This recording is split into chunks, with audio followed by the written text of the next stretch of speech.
The nomination and confirmation of Brett Kavanaugh to the Supreme Court last summer and fall, to my mind, is one of the most important and disgraceful political scandals of my lifetime. Not because I care how much some rowdy party boy had to drink in the early 80s, not because I consider alleged, unsubstantiated, decades-old teenage friskiness to be a national controversy, but because it speaks to crucial questions of how we operate as a country and what we do when we don't get our way. To function properly, our system relies on our highest loyalty held to the system itself, the idea that we all accept the rules and we agree to engage our political opposition within those rules, and we accept the results even if our preference doesn't win, because the process by which we make decisions matters more than the outcome. In other words, the ends do not justify the means. The means justify the ends. That is why our politicians make an oath to protect and defend the Constitution,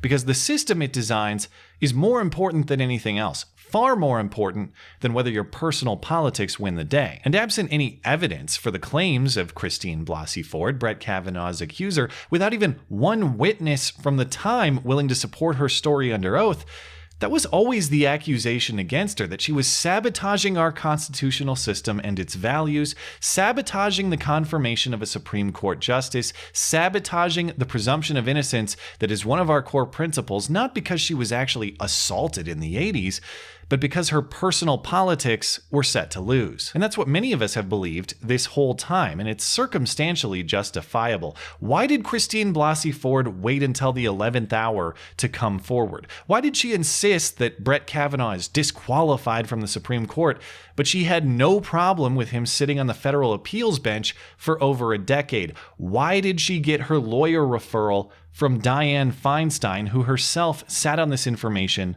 for months? And the list goes on, but Blasey Ford and her legal team always denied that allegation. This isn't about politics, it's about justice and upholding the supreme moral integrity of the Supreme Court. I presumed they would go to the grave with that story, regardless of all of our suspicions. Not so, turns out, as a video clip emerged last week through the Daily Caller, uncovered by author Ryan Lovelace, who has a new book about the campaign against Kavanaugh. And so she's back again. No, it's not the corpse of Derek Zoolander. No, it's not Ross from Friends on hormone replacement therapy. No, it is not bulimic Liza Minnelli. It's Deborah Katz, the infamous namesake for the Feinstein-referred law firm. Which of your two lawyers did Senator Feinstein's office recommend? The Katz firm. This footage is actually from April, when Katz was speaking at Baltimore's 11th Feminist Legal Theory Conference. I guess the theory is that if a feminist makes a claim, all legal process principles are null and void. The theme of this year's conference was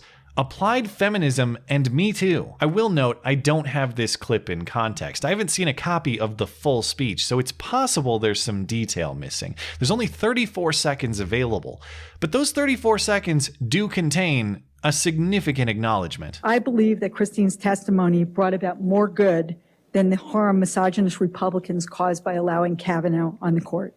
We were going to have a conservative, but he will always have an asterisk next to his name. When he takes a scalpel to Roe v. Wade, we will know who he is, we know his character, and we know what motivates him, and that is important. It is important that we know, and that was part of what motivated Christine. His character, while he's taking a scalpel to Roe v. Wade, is part of what motivated Christine. Yes, she's saying it's only part of what motivated her, but remember, last fall, she was making the media rounds saying there is no political motivation whatsoever. She's a Democrat.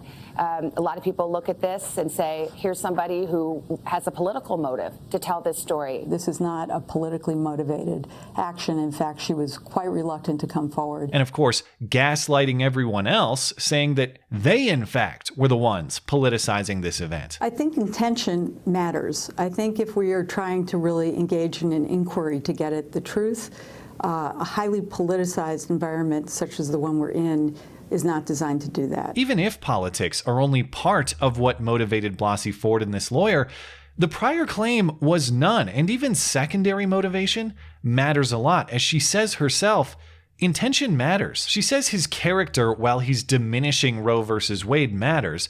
Is the implication that his character, if he were upholding Roe versus Wade, wouldn't matter or would matter less? Do we have separate character evaluations depending on the politics of the person?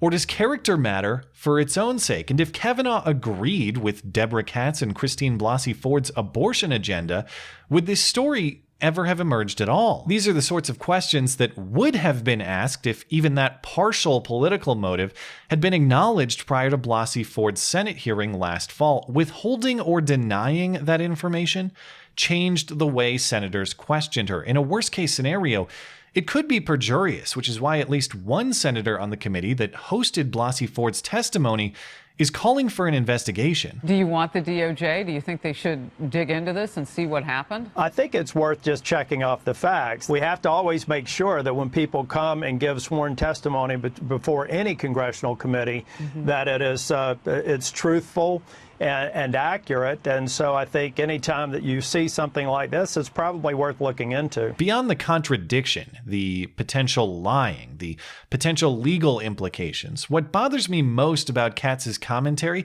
is admitting to all of that inconsistency, but saying it's still an indictment against Kavanaugh. It's still an asterisk on his record, she says. But he will always have an asterisk next to his name. What is the asterisk? Exactly. He served a lengthy and honorable term on a federal bench, during which time you treated him as totally uncontroversial until the president nominated him to the Supreme Court as the Constitution directs. And then the misogynist Senate went out of its way to delay the process, to consider your now admitted bullshit honestly, and you didn't deliver, so they confirmed his nomination as the Constitution directs.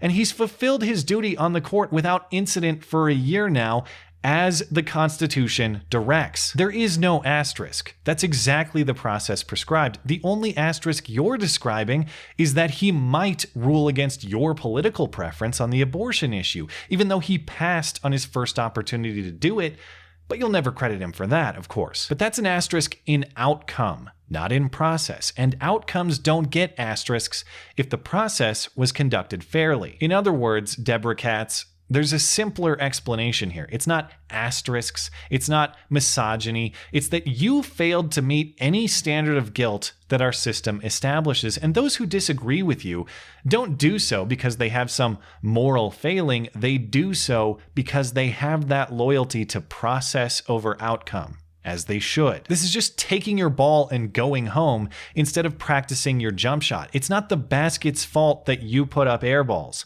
It's yours. I know it can seem bland, but this process stuff is crucially important. You break down process, you break down peace. Our Constitution and the principles on which it is built are carefully designed to ensure that power is only exercised fairly and legitimately, without stomping on the rights of others. Trashing that system can be tempting when it's convenient for you, but you'll assuredly regret it when the sides in that arrangement switch. The presumption of innocence doesn't just protect Brett Kavanaugh.